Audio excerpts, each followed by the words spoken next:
golf club, right? And there's just so many people coming to see me. Like, it's unbelievable. Because when I go back 8-9 years, I actually worked in corporate IT. So I've not always been a long driver or golfer. I mean, as a junior, I played a lot of golf, but actually my background is in IT.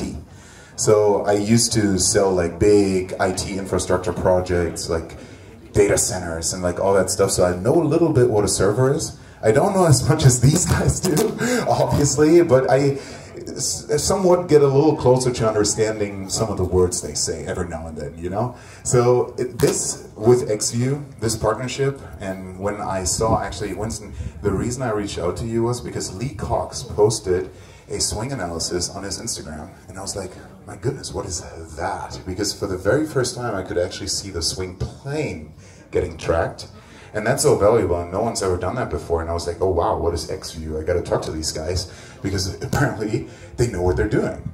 And they also come out with some groundbreaking stuff and think in different ways, and that's why it was so interesting talking to you. And then we had that first meeting with, and I was like, okay, I feel like this could be real, because every day kind of my job is to figure out what's real and what's not in my golf swing and also in my partnerships, because obviously golf is pretty heavy in the US and all of my partnerships are mostly in the US, and you know the American mentality is a little bit different than the Taiwanese mentality, right? And I actually got to say, I prefer your way, I gotta say. Yeah. I really do. So as a junior, I was 9 years old. I started playing golf, and I was fairly okay. I mean, on a national level in Germany, so I'm from Germany, golf wasn't really a thing. I mean, when I was like 13, 14 years old, everybody played soccer, basketball, handball, whatever. Nobody played golf. Like on my junior golf team were 4 people. And well, I was like the second best. On a national level, I was like a maybe top 30 guy. When I was 14, I was a 3 handicap, which was pretty okay back in the days. And now I'm 34, that was 20 years ago. My goodness, Raph. 20 years ago, are you kidding me? I feel old right now. And yeah, so these guys I competed with back in the days on a national level. I'm now on the European Tour or PGA Tour. So I still know a lot of these guys, but when I was like 20, 21 and they all made it on the tour and I was out there in my office like selling IT infrastructure projects, I was like, oh, okay, so these guys really did something crazy. And I'm right here sitting filling out these data sheets, right? So that's a little bit of a different life, I would guess. And then, all of a sudden, one of my clients played golf, and I wanted to win that deal, right? I wanted to get that project. So I had to go out and play golf with him. So I asked my dad, I live 5 hours away now from my home, and I asked my dad, like, hey, can you ship my golf clubs, my old golf clubs? Then I touched them, I addressed the golf ball, and it looked like this. They were my old kids' clubs. They were way too short. They were way too short, but I still played with him. By the way, I got the deal, David. You gotta be proud of me, I got the deal. But also, it got me back into golf. And the guys from because everything's club-based in Germany, the guys from the team, they approached me and were like, Martin, you gotta play on the team. We want you on the team. You gotta play more golf. You hit it so far. Because I still had a little bit of technique from the old days, but I worked out a lot, played basketball in the meantime and stuff, so I got a lot stronger, and that combination of like new physique and technique from the old days was pretty good. So that's when I really started getting back into golf, and then also the first long drive competition came around in 2017. I signed up for it, competed in it, came second because I went OB in the final. Don't tell anyone, okay? Because I was super inexperienced, right? I hit golf balls everywhere because I was so nervous. And then, yeah, fast forward, I'm here talking about long drive techniques and how to use them for golf and Bryson DeChambeau and all the good stuff, which is nuts to me. So I appreciate the opportunity, but I know all you guys want to see the big bombs. I know, but we have to start with something, I don't want to say inferior, because it's actually, as you know in golf, every single shot is important. And when you look at statistics, distance helps, absolutely. Distance, driving distance means prize money. Driving distance means lower handicaps, but only if you combine it with good wedge game. I'm not here to teach you wedge game. and no putting either. It was so nice actually. Today I was introduced as like a world long drive champion, biomechanist, and YouTube golfer. Can you believe it, Raf? We made it. We're YouTube golfers. Yeah, we made it. Raf is managing all my YouTube. He's basically managing all my social media, and he's taking photos right now. So that was always a goal of ours. At some point, we got to grow our YouTube to a point where we're getting introduced as YouTube golfers. Isn't that crazy? It's pretty cool, actually. Yeah, and on my YouTube, you can see my putting. It's absolutely terrible. Every now and then I make putts, but it's mostly luck, and because I just aim right and pull my shots. It's just a different style of golf, but I can definitely tell you how to hit your golf ball further, because we can learn a lot from long drive, and through XView we can even accelerate that whole process. So now when I talk to, or I spend time with PGA pros or live pros or whatever type of pros like Bryson DeChambeau, I see them hit wet shots, and it's really impressive because the way they hit them looks a bit like this. So what they do, I can also talk like this. Can you hear me? Yeah, you can hear me okay. So the way they hit shots is they mostly hit them really low with a lot of spin. And what they're trying to do, obviously, is they're trying to hit the right distance. Oh, you want to translate, right? Oh! No, it's okay, it's okay. Go ahead, go ahead. Okay, yeah, go ahead. Yeah, like, make it 8. 我们这边我想要问一下多少人需要翻译？完全听不懂英文，可以哈，可以不用翻译，对不对？好，那我们不用翻译喽。好，一致同意 ，OK。No translating. Maybe they don't speak up. You speak up now. It's no problem. We can translate. Gives me more time to think too. Go on, okay. 那我们就 OK， 我们就继续了。So the way, I mean, I can actually, because I got a hit too. I could just like, yeah, oh that way, okay. So the way they hit their shots is like low with a lot of spin, and they always get the right distance. This is something I'm not really good at, but I'm going to try to show you what the difference is between a pro shot and a long drive wet shot. Okay, so let's start with a pro shot. Oh, you're recording too. Makes me nervous. Hit it.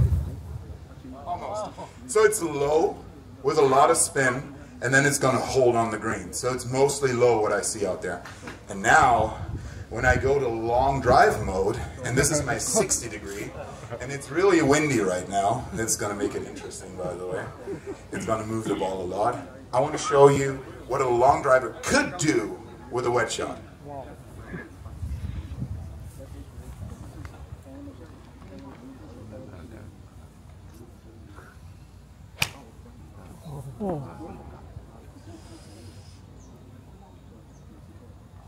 So you see that shot is a lot higher, and it's downwind. It does not make sense, but that was like how far? Maybe like 140 yards or something, and this is my 60 degree.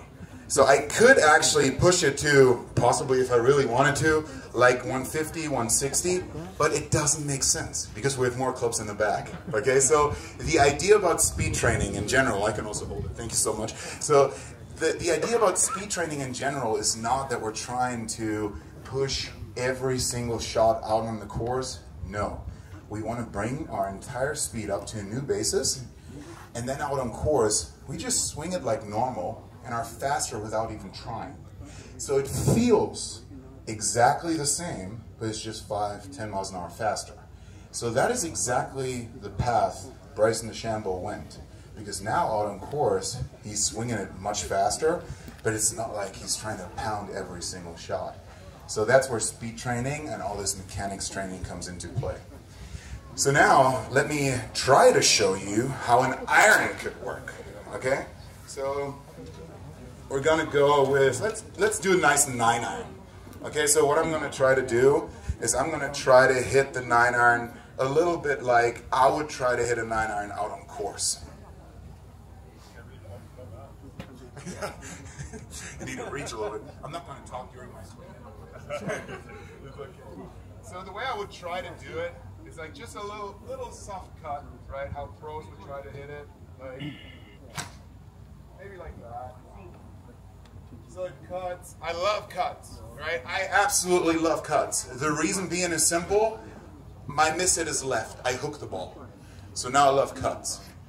That's why hair straighteners exist. Let me explain. People with curly hair use hair straighteners to straighten their hair. And people with straight hair make them curls. They use these curly things. I don't know how they're called, right? So both exist. And the reason for that is you always want what you don't have. I don't have a cut, so I love cuts, right? And people who have a slice don't like the cuts. They want the draws, right? So it's always the opposite of what you don't have, okay? So now let me show you how a long driver could hit a 9-iron. You remember the nice cut? It was nice and flat. And now I'm going to give it a little bit of a whack.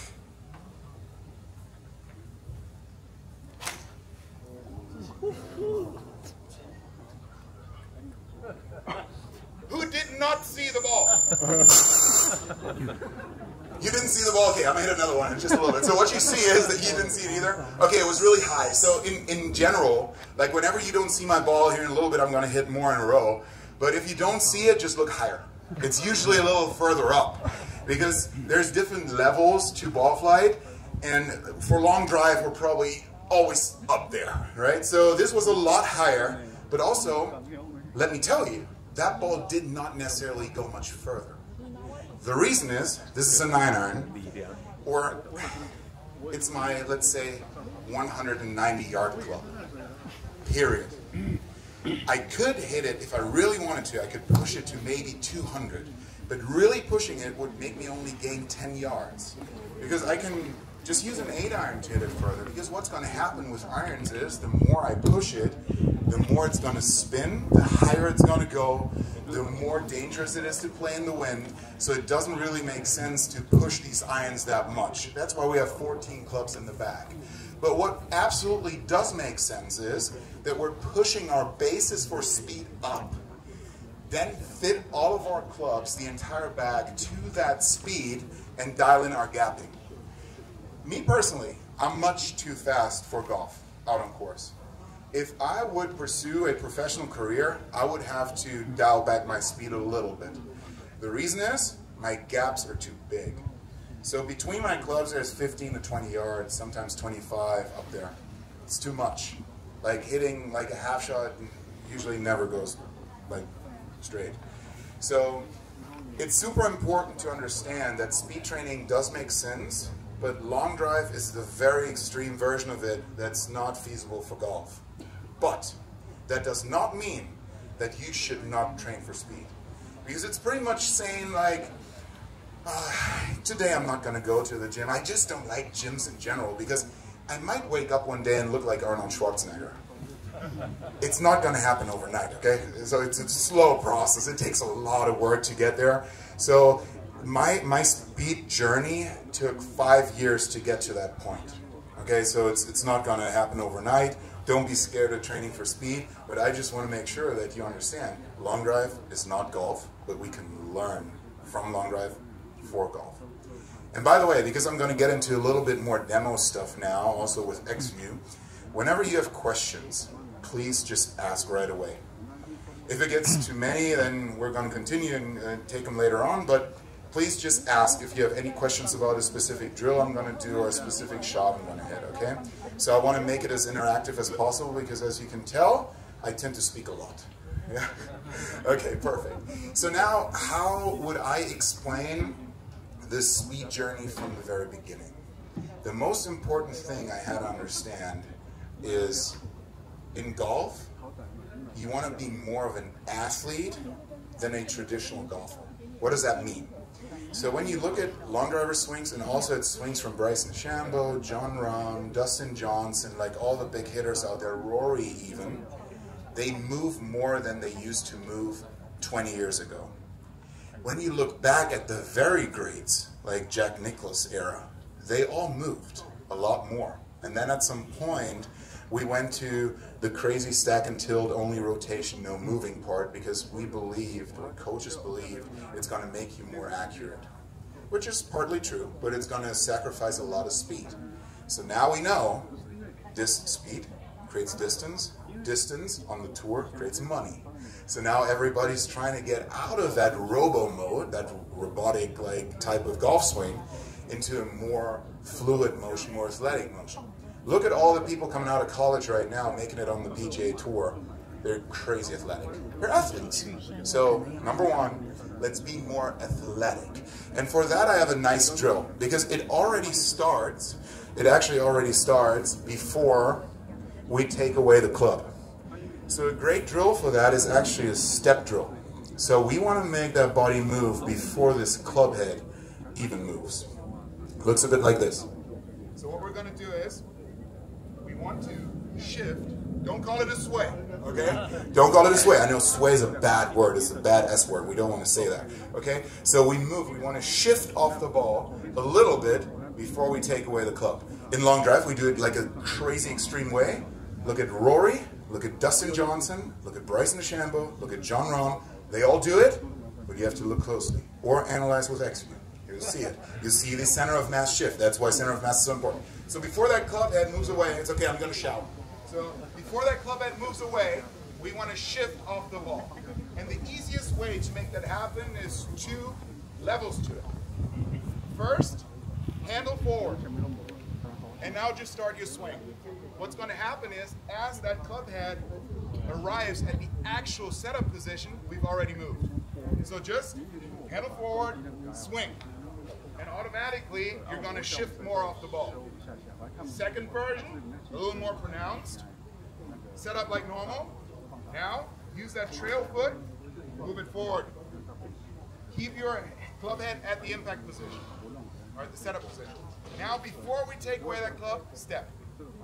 In that order. 1, 2. 1, 2.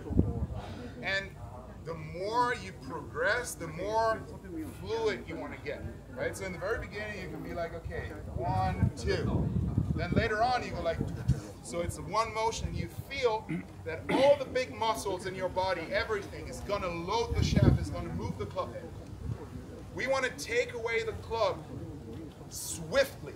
I love that word. I don't like fast, I don't like rushed, but with authority and swiftly. So we're not trying to be low and slow in the swing to produce speed. There's always outliers out there who say the opposite.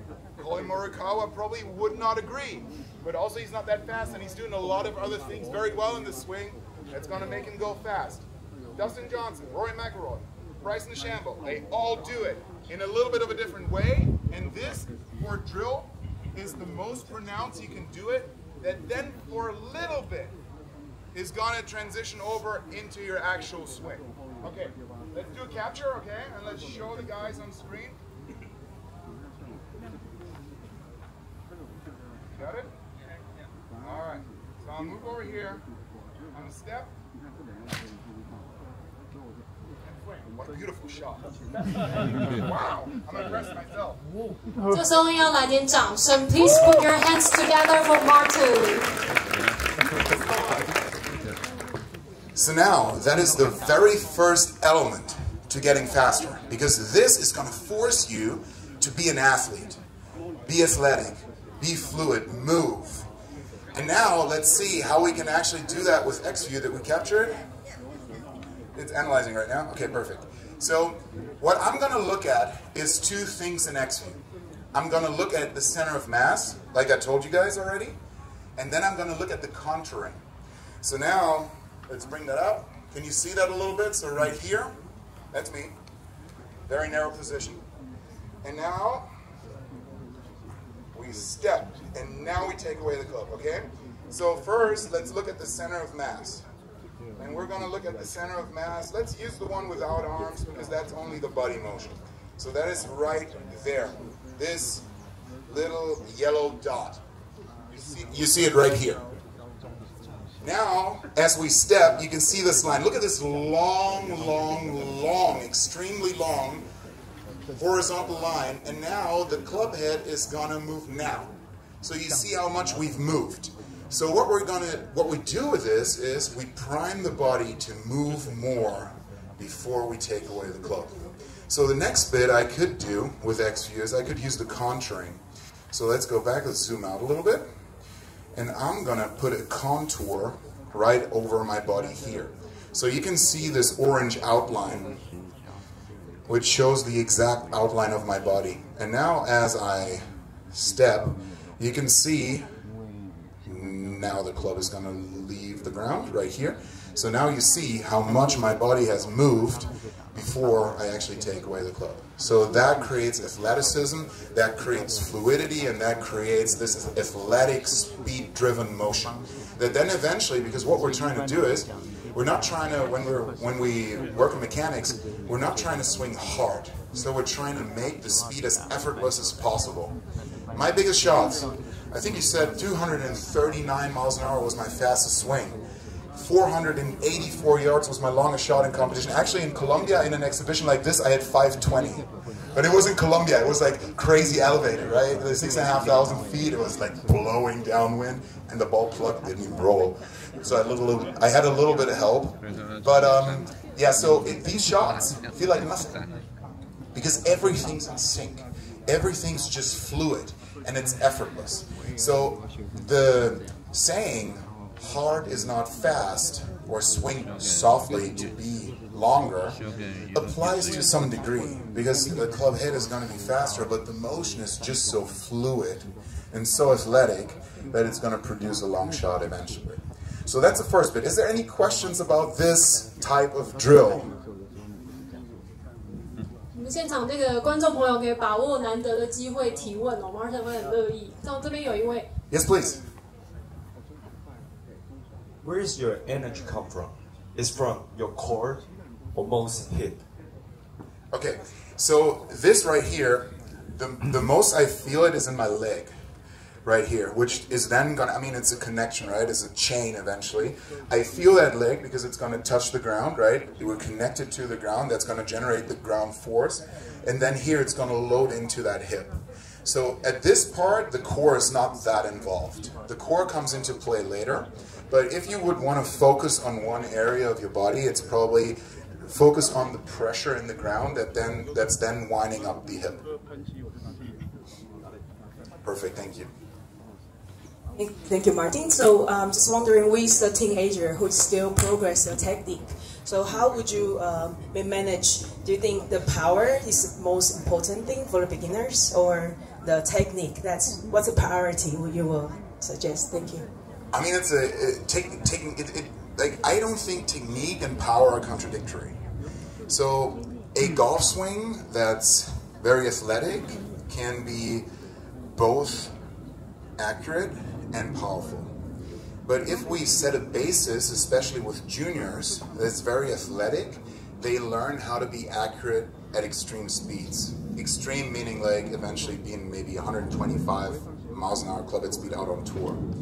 So that basis is just going to allow you to move faster, and eventually it has nothing to do with club face control. That's on a totally different piece of paper. In the beginning, you're right, as you, well, introduce different motions, there's new things in the golf swing. In the very beginning, you're going to be less accurate, absolutely. But if you introduce it from a very young age and you just let them be athletes, just let them whack golf balls, they grow up with that fluidity and with that athleticism without even thinking about it. And then they're just as accurate as anybody else out there. So, in my opinion, there's no contradictory between the two. What I see oftentimes, though, is when people hold back and they try to swing extremely soft and try to control things, they get more inaccurate. So when you commit to it, when you commit to your motion, most of the time I see more club face control and straighter shots. So for me, it has nothing to do with the other, but obviously what happens is when you swing 125 miles an hour, 1 degree of club face closure or openness is going to make the shot curve more than at 100 miles an hour. So actually, at higher speeds, you have to be more accurate because the ball is going to go longer, so it also has more time to curve. Yeah. So obviously, yeah, that's definitely a factor, but still, statistics show that hitting fairways is not going to make you money. Driving the ball far is going to make you money, and then you can also afford more mistakes compared to hitting it short because you can do some magic on some of these holes which shorter hitters can't do. Yeah, that's amazing. So, would you like to keep going with five power elements? I'm gonna do the next one. Okay. So, where's Raf? Raf is over. Where is he? Could anyone get me, or maybe Steven, you could help me. Could you get me a weight plate out of the gym? Just any type of plate or like a little step I could use. So the next element is a vertical element. That, please don't go crazy, okay? This may sound like it's the opposite of what you've ever been taught in golf. But you've seen it in there with the X-View center of mass going up and down and then back up again. I actually want people to stand up in the backswing. So in long drive, we do that in an extreme way. So we load up like crazy to then drop down and go up again. But out on tour, I see a lot of players, again, Dustin Johnson, John Rahm, Bryson DeChambeau, Rory McIlroy, they all either stay level with their head or they move up just a tiny bit. For drills, again, just like the step drill, and now also this drill I'm going to show you, it's all supposed to do a motion the most extreme way possible. Because you know, when you apply swing changes, you always only use a fraction of what you've just practiced in the actual swing.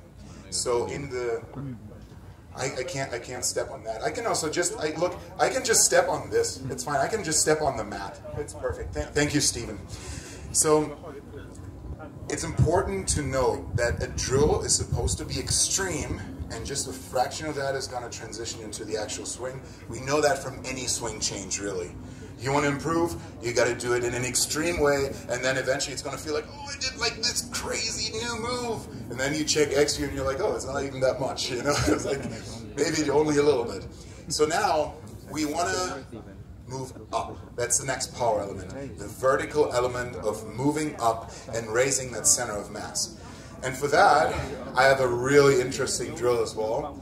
And by the way, you can do all these drills hitting golf balls just like I did when you're advanced. But in the very beginning, I would actually make all my students do this with practice swings. And also with speed sticks. Oh, that's even better. Look, that's like for the super advanced to step up really high. That's perfect. Yeah, let's use that. I can also use that for the step down eventually. It's perfect. Thank you so much. So thank you. So now what we're trying to do is we're going to step again, just like we did before, but we want to step up and really feel like, focus on the sternum and feel like how that sternum moves up. Okay? Just for the backswing, it's just the backswing drill. Whatever happens from there, let's not focus on it now. So just raise that sternum up. So it looks a bit like this. Let me actually do it on this mat. So we use something, maybe this is not tall enough. It's okay. This is a little too tall, but something in between, like a plate could be good, a little higher mat could be good, any of that sort. And now we do exactly the same we just did, but we're going to step up and feel like we're stepping up. That sternum goes up. Okay? Looks a bit like this. Narrow stance, right next to it. And now again, handle forward. And before we move that glove head, we're going to step here and feel like it's raising us up. So this little elevation is really going to help us stand up. Okay? It looks a bit like this. Whoop, up. Up. And up. So what that's going to do is it's going to raise the center of mass, and it's going to increase our potential to then drop down again. Think about this. So this is a plyo box, right? We probably have like lots of those in there, right? We do all these jump drills. So if this box would be this high, and we would have to jump up that box, we probably would not do this. Right? We would prepare that jump by going up, down, up. And we're going to jump much higher. So we're producing way more force because we have more motion going on. Exactly the same applies to the golf swing. It's one of the power elements, the vertical power element, that's going to help us to raise that potential up.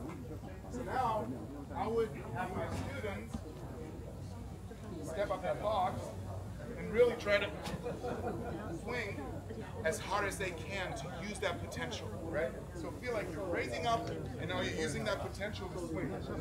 To most juniors, by the way,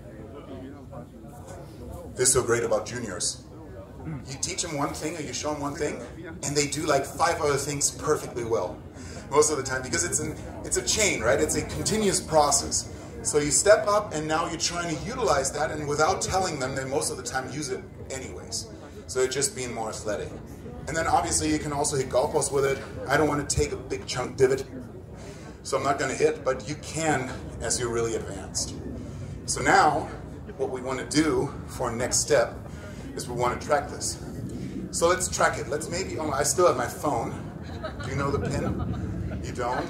I've told you so many times. 100268. There you go. Okay. That's actually my college ID from back in the days. I'm not even kidding. Now everyone knows it. That's okay. That's okay. You can all know. You can check out my grades online. Yeah, they were okay for the most part. Biomechanics was good. Yeah, exactly. So now let's track it and see what we can do with it. So Ivan, if you're ready, let's set up the phone. Yeah, no worries. So what's important is when you use the XView app for all these drills, in the very beginning we move so much, right? We just move like crazy through the frame.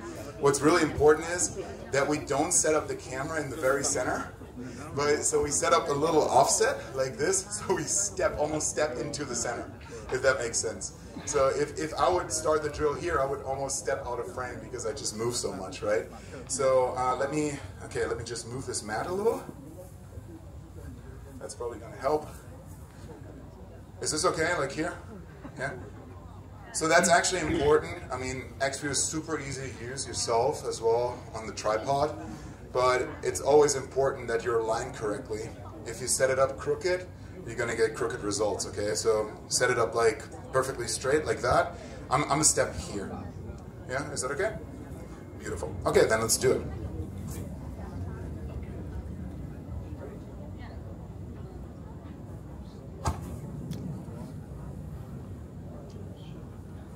And that's the cool part about it is, with XView, you don't even have to hit a ball. With like all the devices, like TrackMan, Foresight, all the launch monitors, obviously you have to hit a ball to get some sort of a read.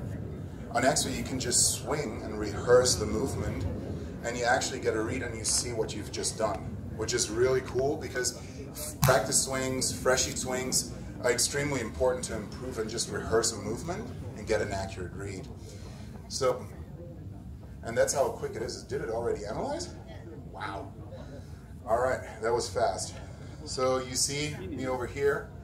So now what I would do is you see me step up. So now what I would look for is I would use the center of mass again. Winston is so good for all these things. Like the center of mass is so great. And I would again use the one without the arms, because I guess you understand, as my arms go up, center of mass would go up, but I'm going to move my arms up anyways, right? So I'm not really trying to raise up my arms, I'm trying to raise up my center of mass of the upper body and the lower body. So now let's see what it did. Here's the trace. So I step over, and now, whoop, look at that, how it went up. So it went all the way up. And then from there, boom, it goes down like crazy and up again.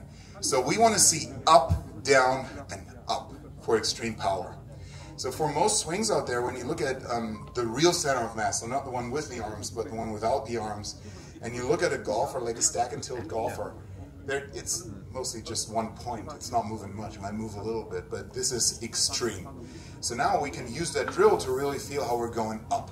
So now the next step is we got to go down. So how can we practice that? We just do the opposite.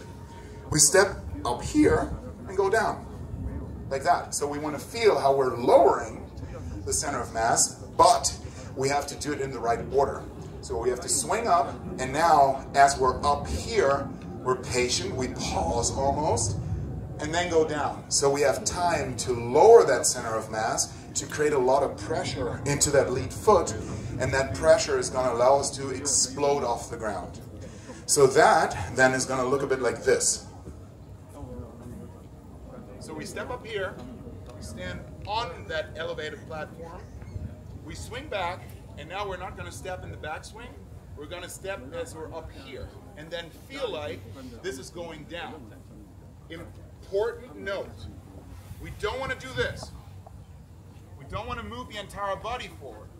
We want to move the pressure forward and down, but we're actually trying to keep that upper body somewhat right.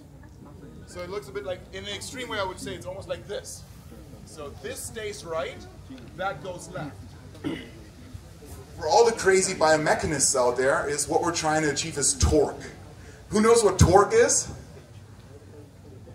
All right, so in the swing, so what we're trying to do is the center of pressure goes forward, all the way forward, center of mass stays back, and the difference between the two is one main element that defines torque. And torque eventually is going to create effortlessness in the swing, because the torque is going to do it for you. You don't have to be super strong, there's just so much torque going on that you just swing, it feels like nothing, and all of a sudden, boom, 130 miles an hour, and don't even feel it. Yeah, so that's what we're trying to achieve. From here, we're trying to go down. So let me demonstrate again. So step up here, narrow stance. We swing back, boom, down. Keep that center of mass right. Boom, down. And really feel like that center of pressure is going forward, all the way forward. Like, boom, right there. And that's going to create all this torque that you can then utilize in the downswing. What's important here is this step has to happen early in the swing. Up here really early. So at you probably know the P system. I know the P system as well. I'm not a really big fan, but it helps to describe what we're doing when and what point in the swing. So I would almost say at P4 1/4, maybe. So just as we initiate downswing, we want to peak that pressure forward. And for most players, actually, the cue of doing that early, extremely early in the swing, in the downswing, helps them to do it in the right moment. Most people peak that pressure too late. So doing that early can definitely help. So being fast, quick with this step can help to get a feel for lowering that center of mass, but also creating a lot of pressure forward. So before we're going to measure this, who's got questions? There's a question back there? Yep. Do you want to come forward? Oh, you got a mic. Perfect. All right. Hi, Martin. It's new to me to hear that you move up in your backswing today. It's a new concept for me. I'm just wondering because there's a lot of players that feels like center of mass going up and down. Do you actually feel that, or it just comes natural after the drill you do? Thanks so much. That's a really great question. In the very beginning, yes, I felt like I was moving up like crazy. Now when I do it, it's just natural. But it's been a process of 5 years. So to me, this swing is so ingrained, it's like I could do it like 2 a.m. at night. But in the very beginning, I didn't start like this. I was fairly just rotational. There was not much vertical stuff going on. And what helped me a lot actually in that process was I used to play basketball. And to me, all of this was very similar to basketball. Like just a power move in the zone, like boom, up, right? Like it reminded me of that motion, and I was trying to transfer that over to golf. And then obviously in the drills I felt it, but now I don't feel it anymore. But for every single one out there, you're gonna feel it, you have to feel it. But then the idea is like, obviously you wanna try to do that in the swing as well. But again, I can't say this enough. Don't go out on course, try to play good golf doing this. It's really for practicing and to use a little bit of it eventually for your golf game. But on course, you don't want to feel like you're doing that. Yeah. Thanks so much. You're welcome. Absolutely. Yes, please. So I'm a coach, and I work with a lot of professional players as well as total beginners. So these idea I loved it and work really well for pros who are doing speed training.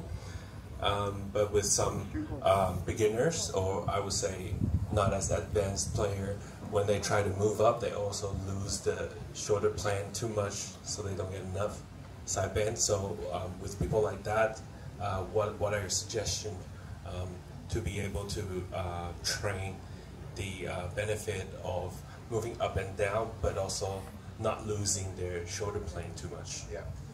That's actually really impressive what you just said. You're teaching pros and beginners. So I personally, I find it somewhat easy to teach someone who knows how to move, like pros. For beginners, it's the hardest in the world. I really don't know how you do it. It's so impressive, right? Because I think you have to simplify a lot of things. You can't come and be like, yeah, just move your center and pressure forward. They don't understand, you know? So with pros, that's a different story. So I think for all these concepts, you need some sort of a solid golf foundation. Without the solid golf foundation, it doesn't make sense to train for speed. Maybe for juniors who are very talented, like, I don't know, 8, 10-year-old kids, who just do this naturally, let them do it, and don't shut it down. Just let them be kids, let them be athletic, let them hit. Because when you look at these kids grab clubs, most of them do it naturally. And like 10 years ago, they were like, no, you can't move. And now we know you're allowed to move. Let them do it. For all the others, I would not introduce these concepts too early. I would maybe use one element they feel super comfortable with. So the way I see this is for long drive, we have like all these power elements. There's like, I only touched 3 of them. I have 15. We're not going to go through all of them today, but yeah, there's more going on in the golf swing. In long drive, we're trying to rev them all up as much as we can, because we're just trying to hit the golf ball as far as possible. We have 6 tries. If we miss one, we just re-tee. If you do that in golf 3 times, you lost the tournament, right? So you can go home. So in golf, we're trying to find the right one for that specific player. And in general, you can say more athletic is great, but some people like this more, some people like that more, and can like also be more accurate with it. So the solid foundation is super important for this, and it's more for the advanced golfer than for the very beginner. But with XView, we can also teach beginners to achieve that foundation. For example, the center of mass, as we move, we don't want to make them move that much. As soon as they make solid contact and they've played their first couple of rounds, they're like, don't know, a 15 handicap, and now they're really short, and you want to make them a little longer, you could introduce a little bit of the upward motion, not by this drill, but maybe by just making them feel like they're lifting their left heel off the ground. Just free up the pelvis motion, free up the shoulder motion, and all of a sudden you have a longer hand pass and they're going to hit it longer, right? It's like, I think for higher handicap golfers and beginners, it's important to simplify and not overwhelm them with all this, yeah? I mean, I know I've been doing pretty much nothing but this for the past 5 years in my golf swing, so for me it's like super natural and easy and like whatnot, but for a beginner golfer, let's first get a couple balls in the air and then we can talk about the rest at some point, you know? So it's definitely more for the advanced golfer and for the almost for the aspiring pro if you really want to use all of these. Yeah, absolutely. Yeah, yes, please. Thank you, Martin. So we